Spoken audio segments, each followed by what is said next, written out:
Alex, do you think maybe we've taken on too much? Kate sat on the couch, uncertainty written all over her face. Their dreams seemed to be hanging by a thread. The stress was getting to her, and she wanted to abandon everything. Kate, we'll get through this, Alex replied, almost confidently, as he wrapped an arm around her shoulders. But how? We don't have anyone to help us. We thought we'd be done in 2 years, and now? Now it's just going to take a little longer, but we'll have a baby. You weren't thinking of? He hesitated. Of course not, Kate interrupted, her voice firm. How could you think I wouldn't want this baby? Good. Then we'll make it work. I'll find another job, and everything will be just as we dreamed. Alex and Kate had been married for 3 years. A year after their wedding, they decided they wanted to live in their own home. They laid out a meticulous plan, calculating how much they needed to save. They explored neighborhoods where they could envision their future life together. Even though they didn't have the money yet, they toured houses and imagined their future within those walls. But after a year of searching, they decided they didn't want a ready-made house. They wanted to build their own. Kate's parents supported their decision. Her father, having worked in construction, offered advice and help. Though his age limited how much he could physically contribute, Alex and Kate were grateful for the guidance. Expert advice was invaluable, especially since neither of them knew much about building a house. Alex was a mechanic, and Kate worked as an accountant. On the other hand, Alex's parents were far from enthusiastic about the idea. His mother, Rita, had even thrown a fit. What on earth are you two thinking? Do you have any idea how much money this will cost? You already have a one-bedroom apartment. Not everyone is so lucky, you know. And now you want to live in poverty for years just to save for a house? You should be helping us instead. Your sister's getting married soon. I thought you'd help us with the wedding expenses. Mom, we're not asking you for any money. We know Svetlana's wedding is coming up, but we're handling everything on our own. And besides, we've already put down a deposit on the land. Then get that deposit back. This whole idea is absurd. Svetlana's going to have a baby in 8 months. Do you know how much money that'll take? And they'll be renting a place on top of that. But you're planning to move them into Grandma's old apartment, right? Why would they need to rent? In a one-bedroom with a baby, his mother snapped. No, we'll sell that place later and take out a mortgage, but that'll be after the baby is born. Alex realized that arguing was pointless. His mother was always focused on Svetlana, and his father simply followed her lead. The fact that he and Kate were also living in a one-bedroom apartment, which had come to Kate through an inheritance, didn't seem to matter. But Svetlana, the favorite, couldn't possibly live under such conditions. The neighborhood was too far from their mother, and the apartment was too small. So they planned to rent a place for her in the building next door. Kate felt sorry for Alex. She understood how hurt he was by the lack of support and the criticism that was being heaped on him. She decided not to bring it up at home. A week later, the plot of land was officially theirs. 1,300 square meters was a lot, perhaps more than they needed, but the location was perfect. And no one was forcing them to turn it into a farm. There would be plenty of space for whatever they wanted to do. The conversation with Alex's parents faded from memory as they got busy with wedding preparations. They had no money to spare, as they were fully occupied with planning Svetlana's wedding. It had to be a wedding to remember, one to boast about for years to come. Alex and Kate's wedding had been modest. Kate's parents had offered to throw a bigger celebration with more guests, but they had declined. Kate had always dreamed of a summer wedding outdoors. They rented a small cabin at a holiday resort for themselves, with nearby accommodations for their parents. The few other friends and relatives they invited either rented rooms or returned to the city after the celebration. It was a fun wedding with no awkward games or drunken distant relatives that no one knew. Svetlana's wedding, however, was extravagant. Alex and Kate gave a cash gift, but they noticed Svetlana's disappointed expression as she peeked into the envelope. She had clearly expected more. Alex and Kate didn't stay long at the reception, and when they said their goodbyes, no one seemed too upset or asked them to stay longer. Life moved on. Alex and Kate began building their house. Kate's father, Ivan, took charge of overseeing the construction, much to Alex's relief and gratitude.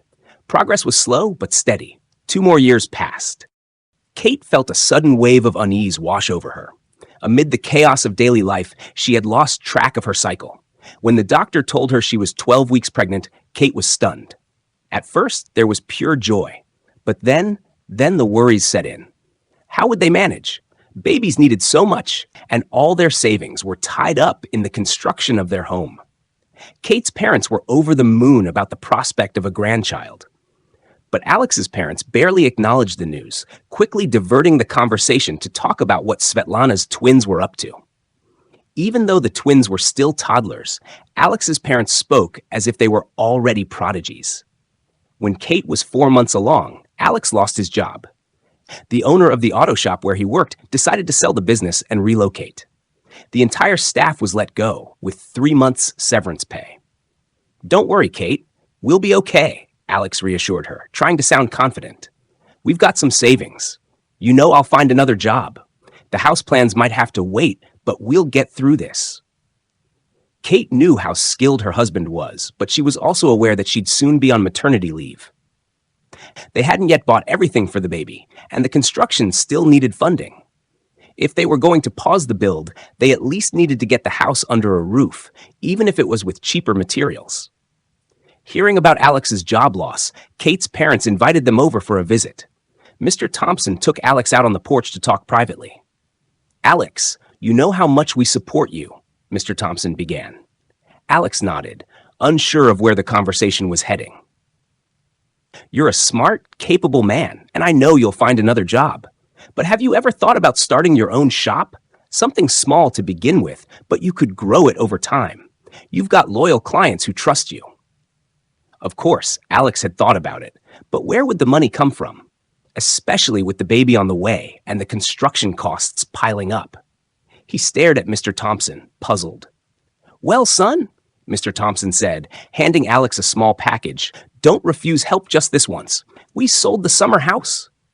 "But Mrs. Thompson loved her garden there, and you both enjoyed the fresh air," Alex replied, surprised. "Well, I'm sure we'll find room for her flowers in your garden. And there's plenty of fresh air on a construction site."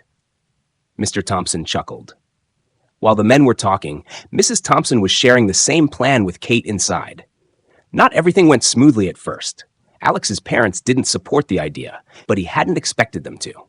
They started small, in a modest space, but Alex's regular clients didn't abandon him. In fact, they brought new business. Alex was thorough in his work, and he could offer repairs at a lower cost than a full-fledged shop. When baby Matthew was born, Kate's parents were a constant help, taking the baby out for walks so Kate could rest or catch up on work. After all, she was now handling the accounting for Alex's business. "Why hire a bookkeeper when you've got one at home?" she'd joke. Alex's parents, however, showed little interest in their grandson. They visited when he was a month old, but all they talked about were Svetlana's twins. Alex didn't let it bother him anymore. By the time Matthew turned 1, the business was doing well enough for them to expand into a larger space. They now had 3 employees. Alex's parents began to take notice, calling more often. But still, their main concern was Svetlana's financial troubles and her husband's inability to hold down a steady job. They even asked Alex to hire him, but Alex refused.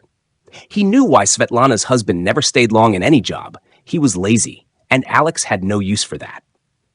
By Matthew's 5th birthday, they were living in their own home. Kate walked around the yard, barely believing their dreams had come true.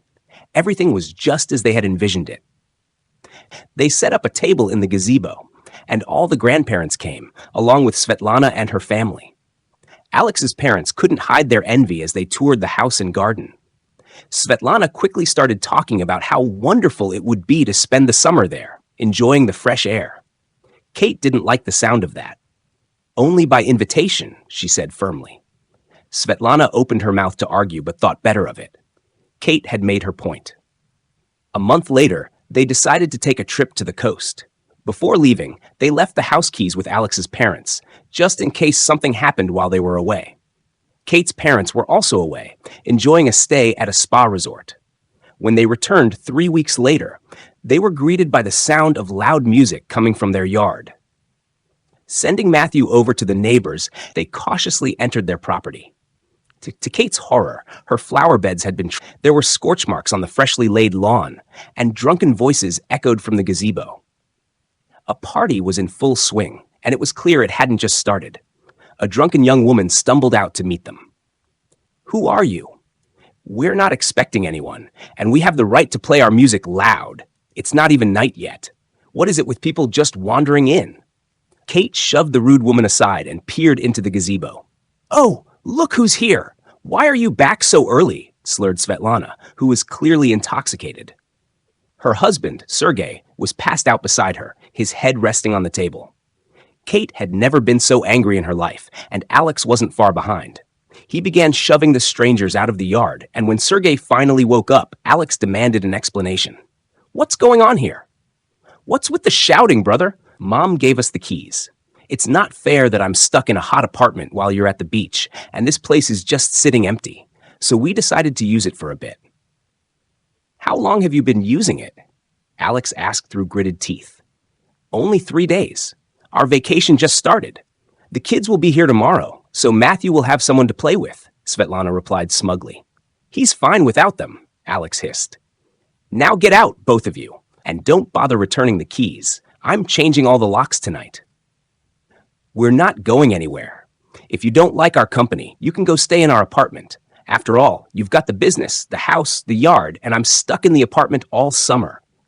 "We're switching places, and Mom's fine with it," Svetlana declared. "And did it ever occur to you to ask us?" Kate snapped. "Oh, come on. You can always build another house. You're rich now, aren't you?"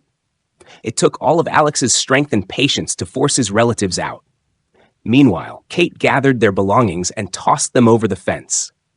Only after they bolted the gate did they finally breathe a sigh of relief. Thankfully, Matthew was still with the neighbor, recounting stories of their vacation and missing the whole scene. He returned through the back gate a little later. "Aunt Val, why didn't you call us to tell us what was happening here?" Kate asked their elderly neighbor in desperation. "They said you allowed it, and I knew it was Alex's sister," the old woman replied with a shrug. "Sorry, I'm just a bit upset. Everything's fine now, Aunt Val," Kate said, trying to calm herself. While Kate spoke with their neighbor, Alex received an angry call from his mother. "Have you gotten too big for your britches, son? Throwing your own sister out of the house. You could have switched places with her for a while. What would it have cost you?" Alex didn't bother to listen further and hung up. His first priority was to change the locks. His mother might have made duplicate keys. After that, he'd have to clean up the yard. And maybe it was time to get a guard dog, he thought, remembering the uninvited guests. That evening, Kate's parents arrived.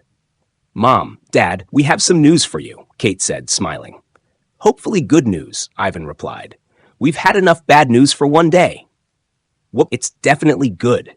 You're going to be grandparents again," Kate announced, her face glowing. "Well, it's settled then," Ivan said, embracing his daughter and son-in-law. "Time to find a place closer to you. The kids need help, and it's too far to be driving back and forth all the time." "And we have another bit of news," Alex added with a grin. "Aunt Val, our neighbor, is selling her house, and we've agreed to buy it. It's small but nice, and there's already a gate between our yards." Tears of joy welled up in Mrs. Thompson's eyes. "Oh, children, what can I say?" she whispered, overwhelmed with happiness. Alex smiled, feeling a deep sense of contentment. He might not have been blessed with supportive relatives on his side, but he couldn't have asked for better in-laws. And for them, he would do anything. That's how the story ends, friends. Join the conversation below and express your thoughts on this novel. If you found it captivating, share the link with your friends. And don't forget to subscribe to the channel so you never miss a new story that will make your heart race. Your support inspires us to create more tales. All the best to you. Take care and see you next time.